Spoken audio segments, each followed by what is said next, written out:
Hare Krishna Mataji and Prabhuji అందరికి దండవత్ ప్రణామాలండి. హరే కృష్ణ ఈరోజు మనం మాతాజీ. తెలుగు గీత కార్యక్రమం జగన్నాథ స్వామి ఆశీస్సులు తీసుకుందామండి. హెల్త్ బాగాలేదు అనుకుంటాను మాతాజీ.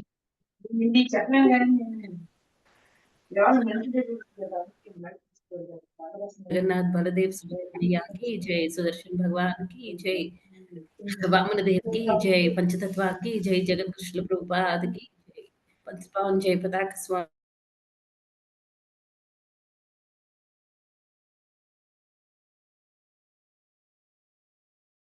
మాతాజీ కొంచెం అన్మ్యూట్ చేసుకోండి మాతాజీ. సారీ. प्रार्थनोमज्ञानतिमिरन्तस्य ज्ञानाञ्जनशलाकया चक्षुरुन्मिलितं येन तस्मै श्रीगुरवे नमः।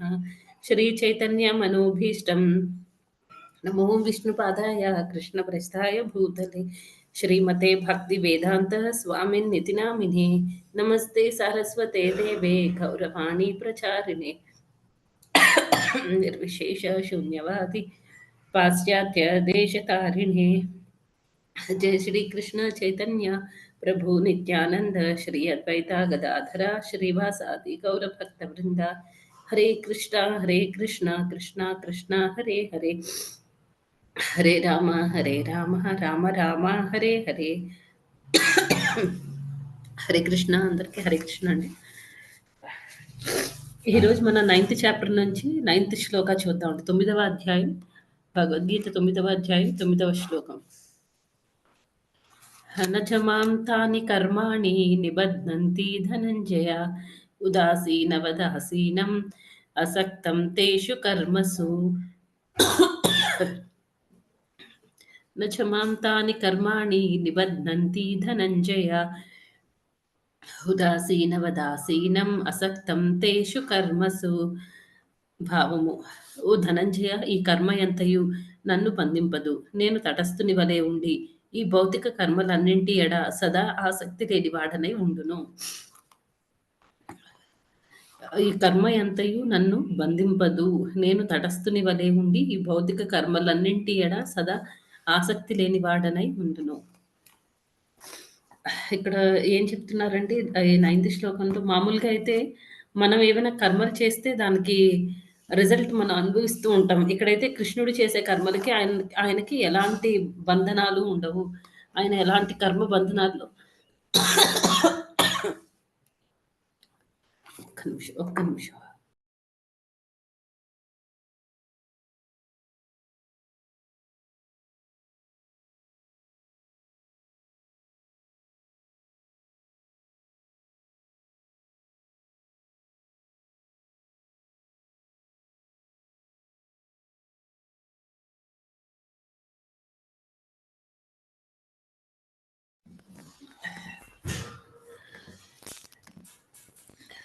ఇక్కడ ఏం చెప్తున్నారంటే మనం కర్మలు ఏమైనా చేస్తే వాటికి సంబంధించిన బంధనాల్లో మనం చిక్కుకుంటాము. కానీ ఇక్కడ కృష్ణుడు గురించి ఏం చెప్తున్నారంటే ఈ కర్మలన్నీ కూడా ఫస్ట్ ఆఫ్ ఆల్ ఆయన చేసేవేవి భౌతిక కర్మలు కాదు. మనం చేసేవన్నీ భౌతిక కర్మలు చేస్తూ ఉంటాం.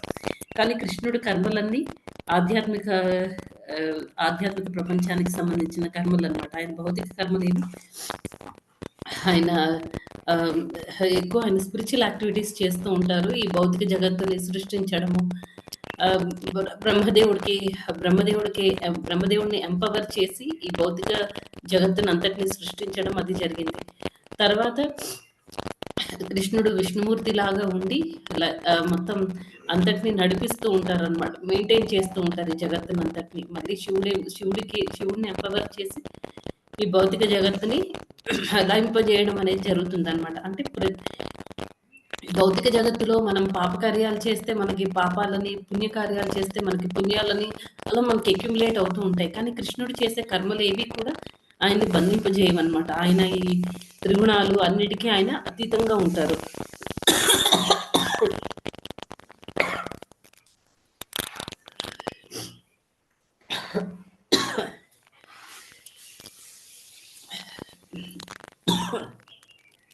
ఆయన ఇప్పుడు ఆయన చేసే కర్మలన్నీ ఎలా ఉంటాయంటే భౌతిక జగత్తులో అన్ని దివ్య కర్మలు ఉంటాయన్నమాట.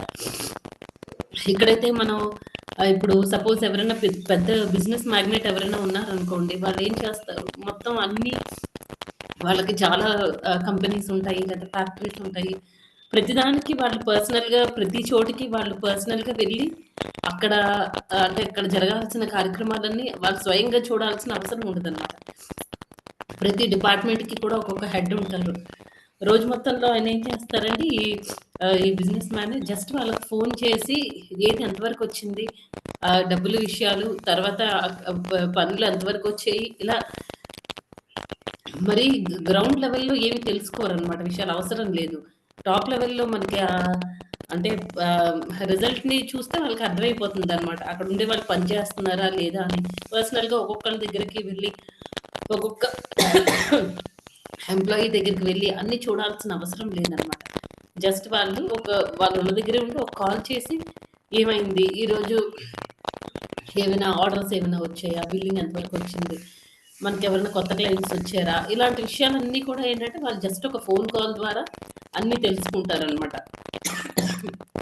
వాళ్ళకి నమ్మకస్తులైన కొంతమందిని ఒక్కొక్క దాంట్లో ఒక్కొక్క ఎండీస్ని అలాగా వాళ్ళు అపాయింట్ చేస్తారనమాట బిజినెస్ మ్యాన్. ప్రతి దాని దగ్గరికి ఆయన వెళ్ళాల్సిన అవసరం లేదు. వీళ్ళు మొత్తం ఇన్ఫర్మేషన్ అంతా ఇస్తూ ఉంటారు. ఆ తర్వాత ఇంకా కృష్ణ కూడా సేమ్ అంతే అనమాట. మనకి ఈ భౌతిక ప్రపంచం మొత్తం నడిపించడానికి కృష్ణుడు కావాలంటే అన్నీ ఆయనే స్వయంగా చేయొచ్చు. కానీ ఏంటంటే ఆయన మిగతా వాళ్ళకి ఆయన సేవనివ్వాలి కాబట్టి, మిగతా వాళ్ళందరికీ కూడా ఒక్కొక్క దానికి ఒక్కొక్కళ్ళని హెడ్‌ని చేసి, అన్నీ ఎలా జరుగుతున్నాయి, అన్నీ నాకు అప్డేట్స్ ఇవ్వండి అని చెప్పేసి. అందుకే ఏదైనా ప్రాబ్లమ్ రాగానే ఫస్ట్ దేవతలందరూ బ్రహ్మదేవుడి దగ్గరికెళ్తారు. నెక్స్ట్ బ్రహ్మదేవుడు దాన్ని సాల్వ్ చేయలేకపోతే నెక్స్ట్ విష్ణు దగ్గరికి వెళ్తారనమాట. వెళ్ళి మొత్తం ప్రాబ్లమ్ అంతా చెప్పి సొల్యూషన్ ఏంటో ఫైండ్ ఔట్ చేస్తారనమాట.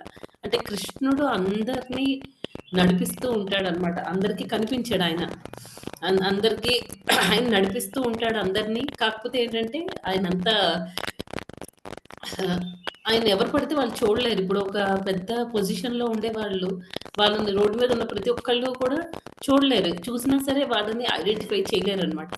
సపోజ్ ఇప్పుడు ఎవరైనా మన నరేంద్ర మోదీ వాళ్ళు ఎవరైనా వచ్చారనుకోండి, కొంచెం చదువుకున్న వాళ్ళకి లేకపోతే కొంచెం జ్ఞానం ఉండే వాళ్ళకి నరేంద్ర మోదీ అలా స్ట్రీట్స్ మీద వెళ్తూ ఉంటే మన ప్రధానమంత్రి వెళ్తున్నారు అనే విషయం మనకి అర్థమవుతుంది. బాగా చిన్నపిల్లలు లేకపోతే అసలు ఏమి చదువుకున్న వాళ్ళు ఉన్నారనుకోండి, ఎవరో వెళ్తున్నారు అని అనుకుంటారు అంతే. వాళ్ళు పెద్దగా పట్టించుకోరనమాట. అలాగే ఏంటంటే అంటే ఎవరైతే కొంచెమైనా భగవంతుడికి అదే నరేంద్ర మోదీకి సంబంధించిన జ్ఞానం ఎవరికైతే ఉంటుందో వాళ్ళు మాత్రం అర్థం చేసుకుంటారు. అలాగే కృష్ణుడు అన్నీ నడిపిస్తున్నప్పటికీ కూడా ఆయన అందరికీ అర్థం కాడు. అందరూ ఆయన్ని చూడలేరనమాట. అందరూ ఆయన్ని చూడలేరు. ఎందుకంటే మనలో భక్తి అనేది ఉండాలి. ఉంటేనే మనం ఈయన భగవంతుడు అని అర్థమవుతారనమాట. ఒకవేళ ఆయన మనకి ఎదురుగా వచ్చినా మనం అర్థం చేసుకోలేకపోతాం. ఈయనే భగవంతుడు అనేసి. సపోజ్ ఇప్పుడు ఒక పెద్ద ఆటోమొబైల్ కంపెనీ ఉందనుకోండి. జనరల్‌గా మనం అంటే అసలు జ్ఞానం లేని వాళ్ళు ఏమనుకుంటారు, ఆటోమొబైల్ కంపెనీలో ఎక్కడో వింటారనమాట. ఆ పార్ట్స్ అన్ని, కార్ ఉందనుకోండి, కార్‌కి సంబంధించిన పార్ట్స్ అన్ని విడివిడిగా అన్ని తయారు చేసి వాటన్నిటిని కూడా అసెంబుల్ చేస్తారు. అసెంబుల్ చేసి మొత్తం కార్ అంతా రెడీ అయిపోయిన తర్వాత ఒకసారి దానికి కావాల్సిన ఫ్యూయల్ అంతా పెట్టుకొని అన్నీ కరెక్ట్‌గా వర్క్ అవుతున్నాయా లేదా అని చెక్ చేయడానికి ఏం చేస్తారు, బయటికెళ్ళి ఒక ట్రయల్ రన్ ఇస్తారనమాట. అప్పుడు వాళ్ళకి అర్థమవుతుంది. ఏమైనా ప్రాబ్లమ్స్ ఉంటే మళ్ళీ రెక్టిఫై చేస్తారు. అయితే మామూలుగా చూసే వాళ్ళకి ఏమనుకుంటారు, అంతేగాని మెషిన్‌లో పార్ట్స్ అన్నిటిని కూడా అసెంబుల్ చేయడానికి ఇంకా పెద్ద మెషిన్స్ ఉంటాయన్నమాట. అంటే అదంతా ఒక ఆటోమేటెడ్ ప్రాసెస్ ద్వారా జరుగుతుంది. అంతేకాని ఒక్కొక్క కారు పట్టుకొని, దాని డోర్ పట్టుకొని, లేకపోతే దాని ఇంజిన్ పట్టుకొని, ఒక్కొక్కటి పట్టుకొని ఆ పార్ట్స్ అన్ని బిగించి అలా చేయరనమాట. అంతా ఏంటంటే మెషిన్ ద్వారానే అన్ని పార్ట్స్, కారుకి సంబంధించిన అన్ని పార్ట్స్ అసెంబుల్ చేసి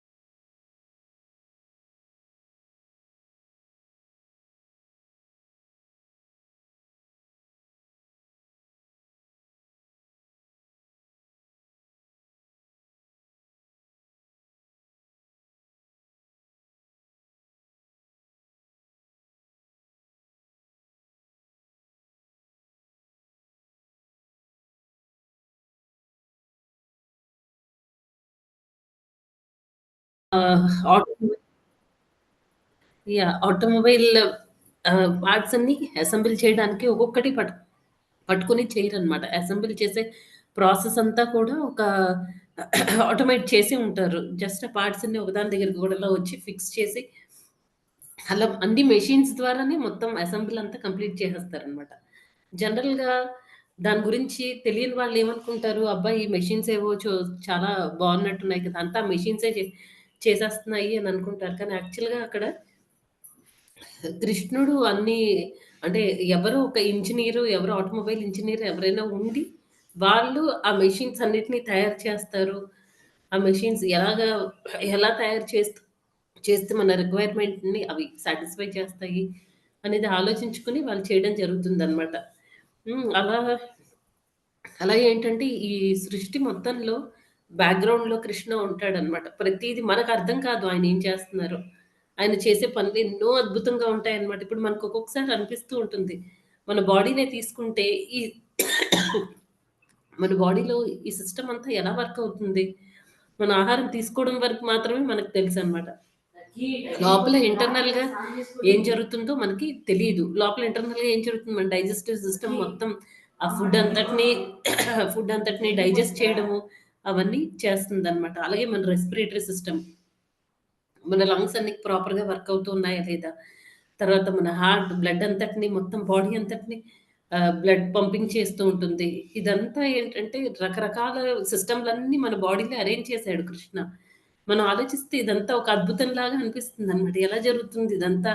ఇదంతా కృష్ణ అందుకే ఒక్కొక్కసారి మనకి ఏంటంటే ఏదైనా ఒక చిన్న పార్ట్ ఏమైనా పని చేయకపోతే అప్పుడు మనం రియలైజ్ అవుతాం అనమాట. ఇన్ని సంవత్సరాలు ఇది ఎలా పనిచేసింది? ఎంత బాగా కృష్ణ అన్నీ ఈ ప్రాసెస్‌లన్నిటిని కూడా ఎంత బాగా అరేంజ్ చేశాడో కదా! కృష్ణుడి సృష్టి ఎంత అద్భుతమో కదా! తర్వాత లాస్ట్ టైమ్ కూడా మనం ఒకటి చెప్పుకున్నాం.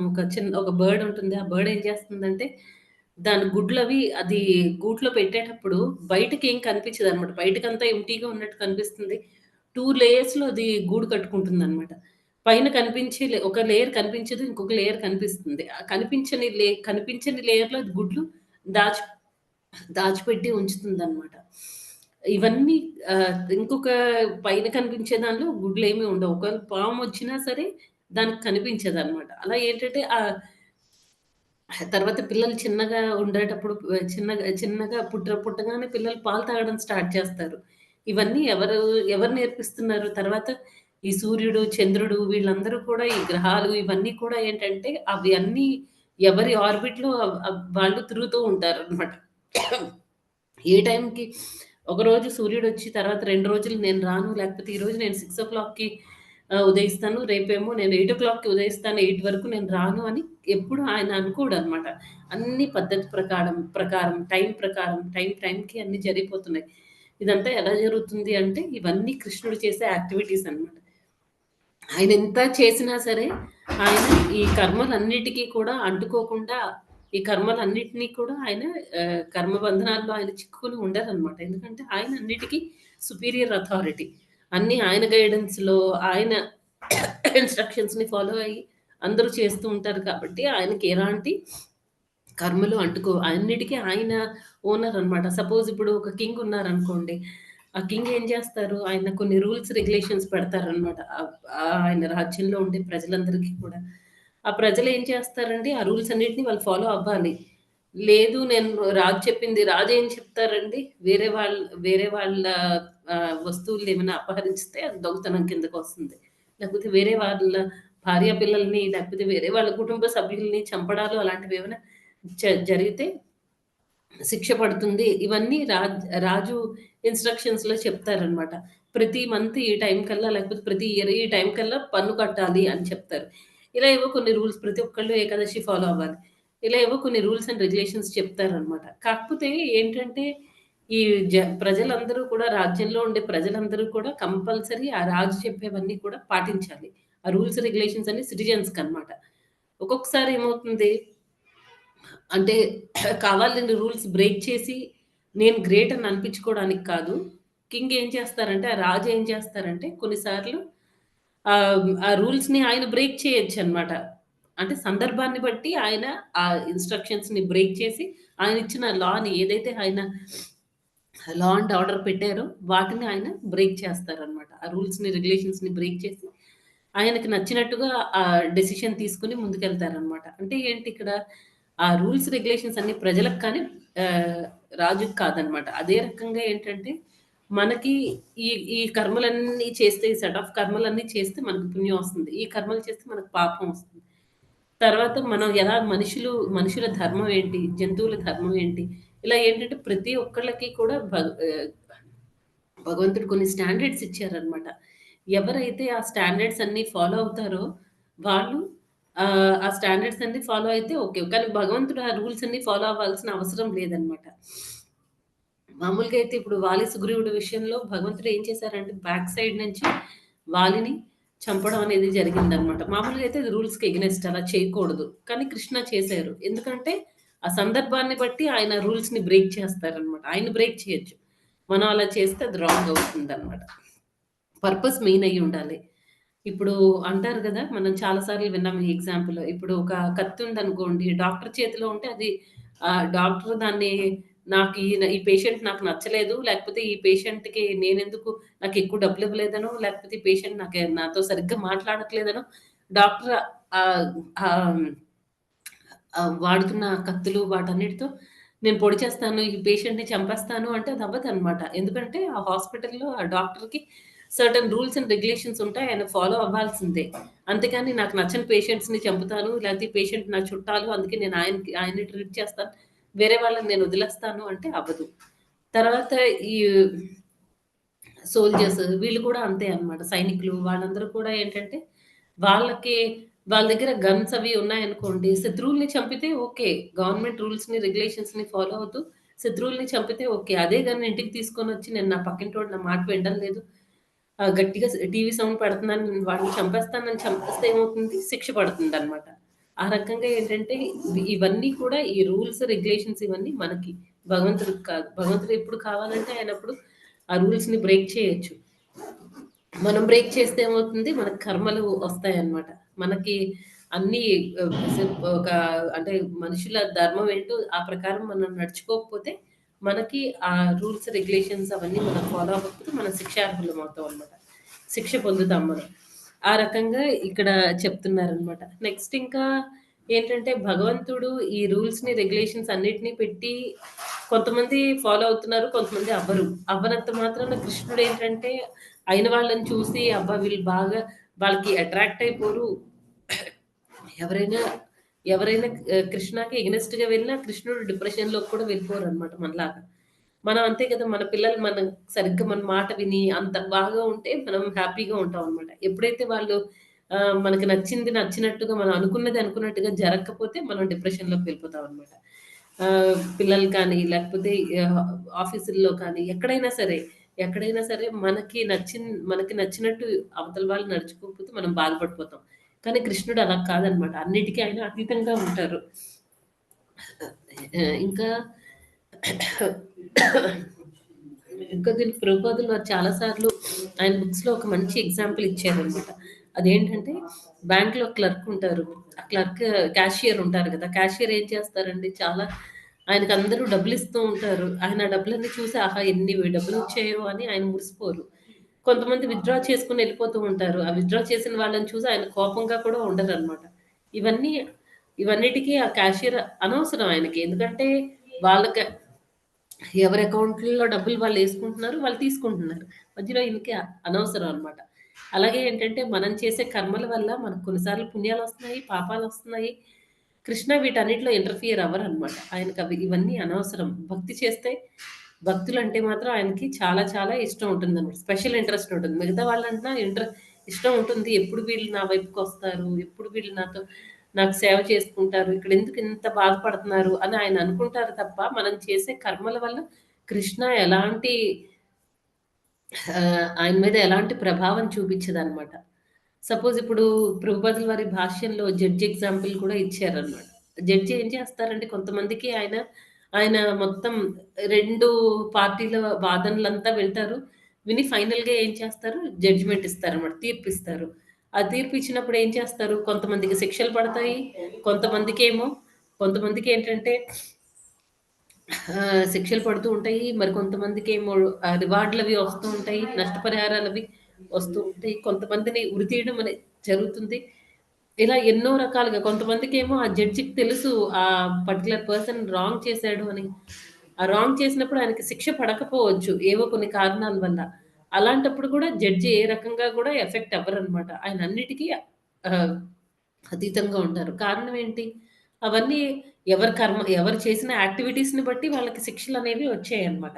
అంతేగాని దానికి జడ్జికి సంబంధం లేదు. ఎవరైనా జడ్జిని బ్లేమ్ చేశారనుకోండి, మీ వల్లే నాకు ఈ శిక్ష పడింది అనంటే అది అర్థం లేదు.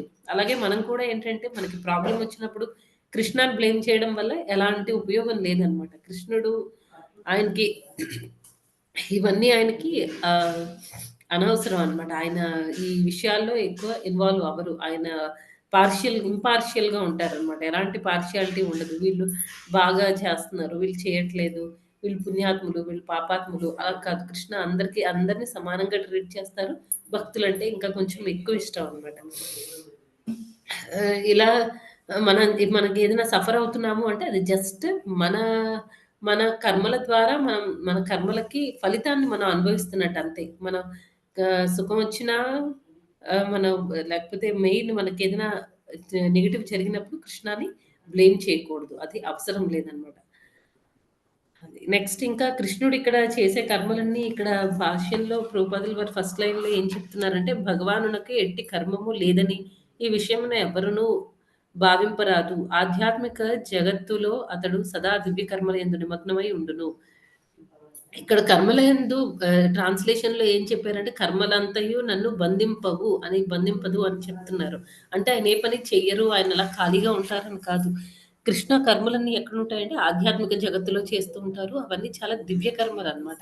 ఎప్పుడూ కూడా ఆయన లవింగ్ పాస్ట్ టైమ్స్ చేస్తూ ఉంటారనమాట. అంటారు కదా! రకరకాల విశ్వాలున్నప్పుడు, ఇక్కడ ఒక పాస్ట్ టైమ్ జరుగుతుంది వేరే ప్లేస్‌లో, ఇంకొక పాస్ట్ టైమ్ ప్యారలెల్‌గా జరుగుతూ ఉంటుందనమాట. ఇక్కడ కృష్ణుడు అవతారం చాలించిన తర్వాత ఇంకొక ప్లేస్‌లో ఇంకొకటేదో స్టార్ట్ అవుతుందనమాట. అన్నీ ప్యారలెల్‌గా వెళ్ళిపోతూ ఉంటాయి అన్ని యూనివర్సెస్‌లో కూడా. కృష్ణుడు ఆయన ఆయన సచ్చిదానంద నెక్స్ట్ లైన్‌లో ఏమంటున్నారు కనుకనే శ్రీకృష్ణ భగవానుడు సదా సచ్చిదానంద పూర్ణములైన కర్మలలో నిమగ్నుడై ఉండునని భౌతిక కర్మలతో అతనికి ఎట్టి సంబంధము లేదని బ్రహ్మ సమితి యందు తెలుపబడింది. ఆత్మారామస్య తస్యాస్తి ప్రకృత్యాన సమాగమః.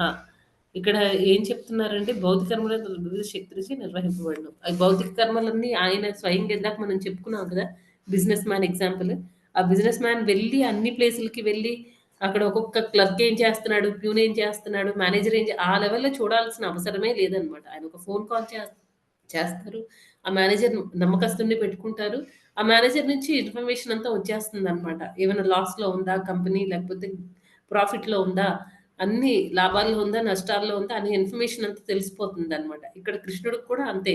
ఒక్కొక్క దానికి ఒక్కొక్క డిపార్ట్‌మెంట్ హెడ్ ఉంటారు. ఏదైనా ప్రాబ్లమ్ వస్తే వాళ్ళు కృష్ణకంతా ఇన్ఫర్మేషన్ ఇస్తారనమాట. కృష్ణుడు ఒక్కొక్కళ్ళ దగ్గరికి వెళ్లి ప్రతి ఆహ్, భక్తుడి దగ్గరకో లేకపోతే ప్రతి జీవి దగ్గరికి వెళ్లి నువ్వేం చేస్తున్నావు అని తెలుసుకోవాల్సిన అవసరం లేదు. ఆయన కర్మలెప్పుడు దివ్యము. తర్వాత ఆయనకి మనం చేసే కర్మలతో ఎలాంటి సంబంధము లేదనమాట. కాకపోతే మనం చేసే కర్మలన్నీ రికార్డ్ అయిపోయి మనకి దాన్ని బట్టి మనం చేసే కర్మల్ని బట్టి మనకి నెక్స్ట్ బాడీ అనేది డిసైడ్ అవుతుందనమాట. నెక్స్ట్ ఇంకా ఆయన ఆత్మారాముడు కదా! చాలా ఆయన సెల్ఫ్ సఫిషియంట్, సెల్ఫ్ సాటిస్ఫైడ్ అనమాట. ఆయనకి బయట మనకేంటి మనం ఎప్పుడు సెల్ఫ్ సాటిస్ఫైడ్‌గా ఉంటాం. అంటే ఆత్మ తృప్తితో మనం ఉండమనమాట. బయట విషయాలన్నీ కూడా మనకి బయట విషయాల ప్రభావం అనేది మన మీద చాలా ఉంటుందట. చాలా చాలా వరకు ఉంటుందనమాట. వేరే వాళ్ళని చూసినప్పుడు, లేకపోతే మనకేదైనా మంచి జరిగినప్పుడు అంటే మిగతా వాళ్ళెవరైనా మనకి సంతోషాన్ని కలిగించాలి. కానీ కృష్ణుడికైతే అలా కాదు. ఆయన ఎప్పుడు సంతోషంగా ఉంటారు. ఎందుకంటే ఆయన లీలలు చేస్తూ ఉంటే ఆయన భక్తులు సంతోషంగా ఉంటారు వాటన్నిటిని చూసి. ఆయన భక్తులెప్పుడు సంతోషంగా ఉంటారు. కృష్ణ కూడా చాలా సంతోషంగా ఉంటాడనమాట. తర్వాత భౌతిక ప్రపంచంలో ఉండే కర్మలన్నీ ఎలా జరుగుతున్నాయండి? ఆయన శక్తుల ద్వారా జరుగుతున్నాయి. ప్రతి దానికి కృష్ణ పర్సనల్‌గా వెళ్ళాల్సిన అవసరం లేదు. ఆయన భౌతిక శక్తులు చాలా శక్తులున్నాయి గదా! ఆ శక్తులతో ఆయన ఈ భౌతిక ప్రపంచం మొత్తాన్ని నడిపిస్తున్నారనమాట.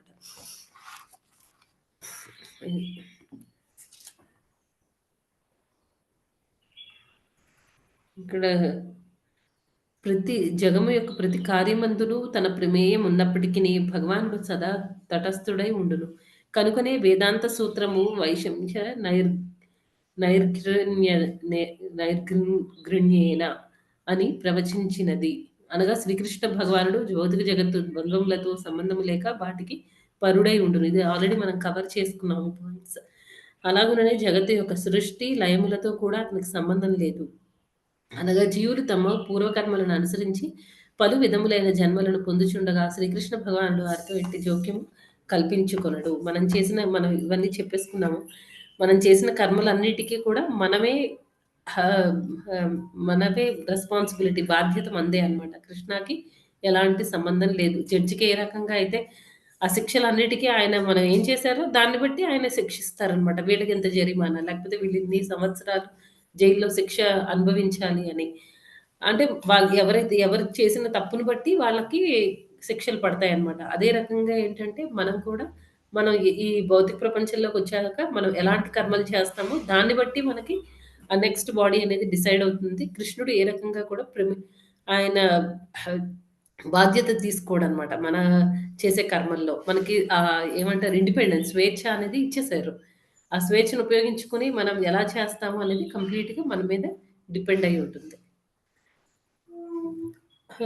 ఈరోజు మొత్తానికి శ్లోక ఏంటంటే మనం చేసిన కృష్ణుడు మనలాగా కాదు. ఆయన కర్మబంధనాల్లో దేనిలోనో చిక్కుకోడు. తర్వాత మనం చేసే కర్మలన్నిటికీ కూడా ఆయన అలూఫ్‌గా ఉంటారనమాట. ఆయన వాటి మన కర్మల ఎఫెక్ట్ అనేది కృష్ణుడి మీద ఉండదు. ఆయన వీటన్నిటిలో కూడా ఆయన ప్రమేయం ఏమీ ఉండదనమాట. మనం చేసే కర్మలకి మనమే అనుభవించాలి. మంచిదైనా, చెడైనా. అదండి ఈరోజు శ్లోకం. ఎవరికైనా ఏమైనా ప్రశ్నలు ఉంటే అడగండి Mataji. Hare Krishna, Mataji and Prabhuji. And sorry and నేను సరిగ్గా మాట్లాడలేకపోయాను. మధ్యలో చాలా బ్రేకులు తీసుకున్నాను. హరే కృష్ణ.